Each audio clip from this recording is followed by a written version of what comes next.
di channel Tiwo Siregar. Ini adalah video tutorial keempat, masih berkaitan dengan regresi sederhana. Pada video tutorial kali ini, kita akan mencari tahu mengapa metode disebut ordinary least square atau metode kuadrat terkecil. Sebelumnya dijelaskan dulu mengenai regresi. Sebagaimana kita tahu, regresi mempelajari bagaimana pengaruh satu variabel independen atau lebih terhadap variabel dependen. Widarjono pada tahun 2013 dalam bukunya yang berjudul Ekonometrika menjelaskan bahwa regresi dalam pengertian modern adalah studi bagaimana variabel dependen dipengaruhi oleh satu atau lebih variabel independen dengan tujuan untuk mengestimasi dan atau memprediksi nilai rata-rata variabel dependen didasarkan pada nilai variabel independen yang diketahui. Kita ambil contoh regresi sederhana terdiri dari satu variabel dependen dan satu variabel independen, di mana variabel dependennya adalah jumlah permintaan barang dan variabel independennya adalah harga barang. Ini di sini adalah observasi pertama, kedua, ketiga, dan seterusnya. Persamaan pertama ini menunjukkan persamaan regresi populasi, yang mana menggambarkan nilai harapan jumlah permintaan barang. Jumlah nilai harapan permintaan barang atau Y itu disimbolkan dengan E buka kurung YI. Apabila kita jabarkan seperti ini pada rumus 1.2, nilai harapan dapat diinterpretasikan sebagai rata-rata jumlah permintaan barang pada harga tertentu. Jumlah permintaan barang aktual tidak harus sama dengan nilai harapannya. Alasannya karena banyak faktor yang mempengaruhi jumlah permintaan selain dengan harga barang itu sendiri. Oleh karena itu, jumlah permintaan barang aktual dapat ditulis persamaannya pada 1.3, yaitu jumlah permintaan barang aktual disimbolkan dengan YI sama dengan nilai harapan atau nilai jumlah harapan permintaan barang itu sendiri ditambah dengan selisih antara nilai aktual dengan nilai harapan yang disimbolkan dengan E. Apabila dijabarkan maka YI sama dengan beta 0 ditambah beta 1 XI ditambah EI. EI ini adalah variabel gangguan yang nilainya dapat positif ataupun negatif. Variabel gangguan atau EI muncul karena hubungan variabel ekonomi adalah hubungan yang acak atau random. Pada hal yang sama, jumlah barang yang dibeli konsumen akan berbeda. Hal tersebut karena ada faktor lain selain harga yang mempengaruhi jumlah permintaan barang. Contohnya saja faktor pendapatan. Oleh karena itu, variabel gangguan atau EI mencerminkan faktor-faktor selain harga barang itu sendiri, XI, yang juga mempengaruhi jumlah permintaan barang namun tidak dimasukkan ke dalam persamaan. Tadi itu adalah regresi populasi, kemudian kita lanjutkan mengenai regresi sampel.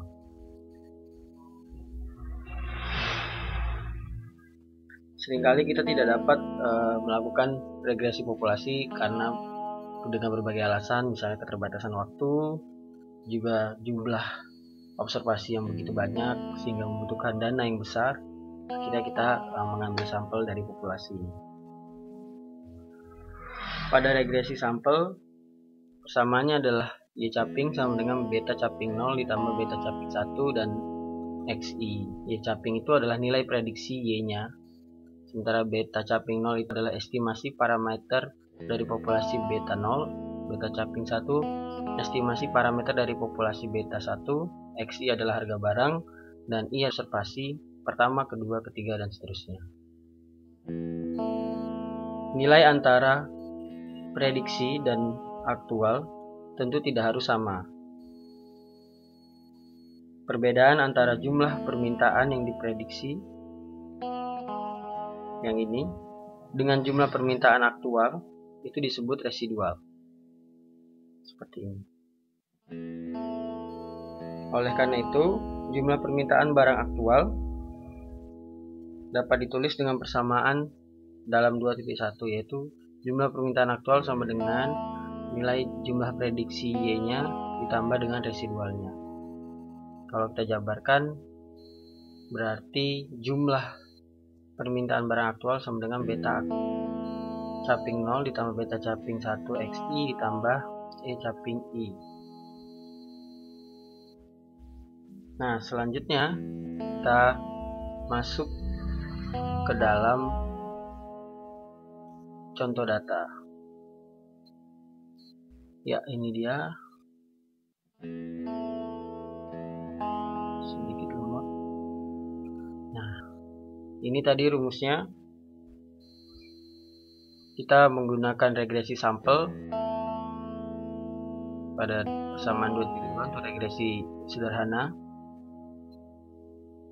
Nah, kita menggunakan regresi sampel pada persamaan 2.2 seperti yang telah dijelaskan sebelumnya.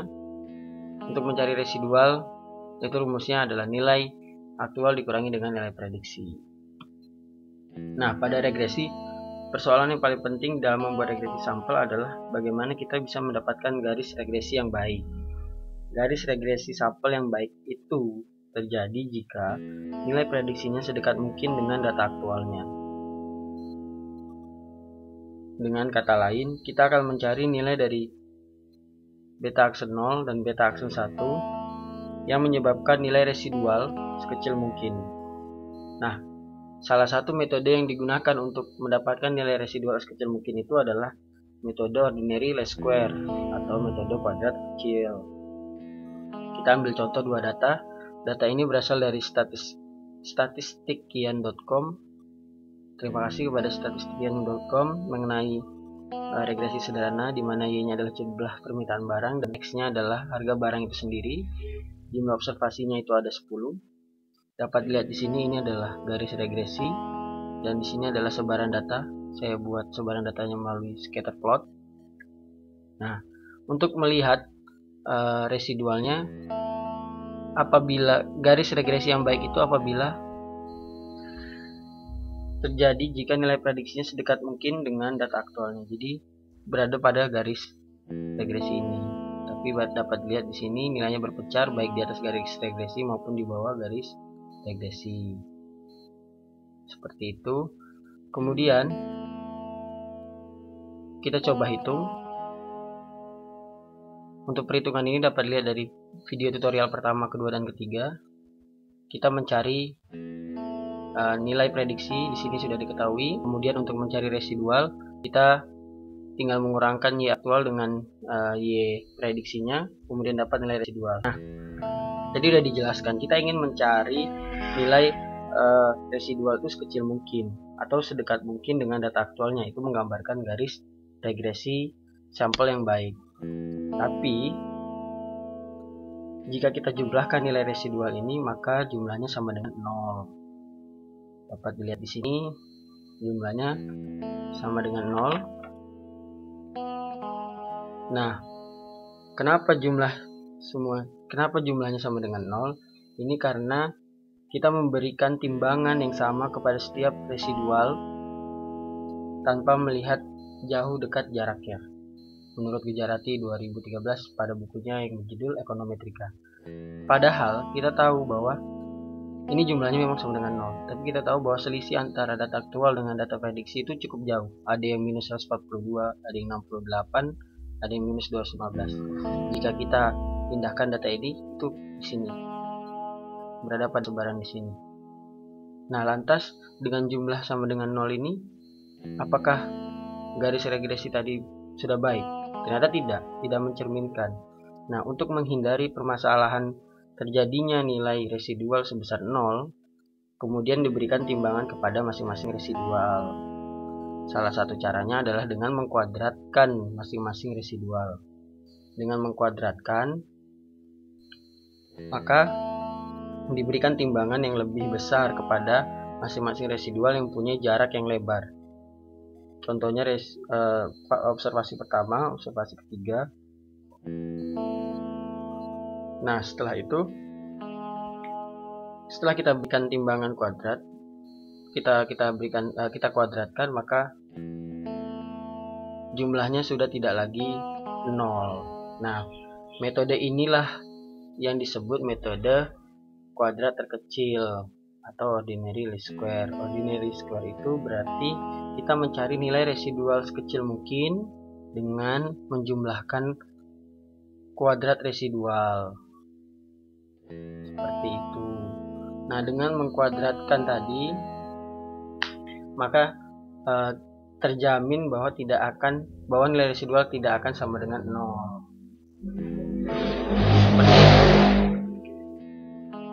Semoga memberikan pengetahuan baru atau dapat menjadi bahan sharing mengenai mengapa disebut ordinary least square atau metode kuadrat terkecil.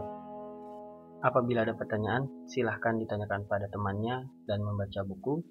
Sampai ketemu pada video tutorial berikutnya. Terima kasih.